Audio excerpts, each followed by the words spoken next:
সিদ্ধেশ্বরী কালীবাড়ি। এই কালীবাড়ির যাত্রা শুরু হয়েছিল প্রায় 1955 ইংরেজির আগে।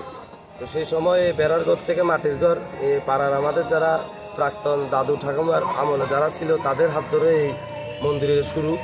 এই মন্দির আজকে গুটি গুটি পায়ে 2025 সাল অবধি প্রায় 70 বছর অতিক্রম করেছে। এটা এই পাড়া থেকে শুরু করে সমস্ত এলাকাবাসী সকলের অর্থানুকূল্য এবং সাহায্যের ফলে এই আজকে আমরা পুরান মন্দির থেকে ধীরে ধীরে একটা নতুন মন্দির দাঁড় করাতে পেরেছি।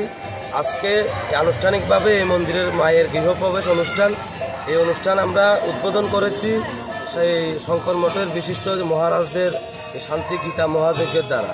এই গীতা মহাযজ্ঞের পরে আমরা দুপুরবেলা রেখেছি ভক্তদের জন্য অন্নপ্রসাদ বিতরণ, সন্ধ্যায় সত্যনারায়ণ পূজা হবে, তারপর আগামীকালও মায়ের পূজা, সন্ধ্যা আরতি হবে।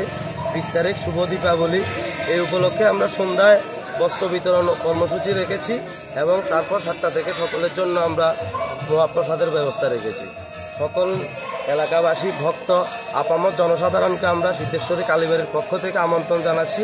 আপনারা আসুন, আমাদের এই মন্দিরে এসে গীতা যজ্ঞের দেখে যান, এসে প্রসাদ গ্রহণ করে যান। আমাদের মন্দিরে আসুন, দেখুন, এই গীতা যজ্ঞ উপভোগ করুন। নমস্কার।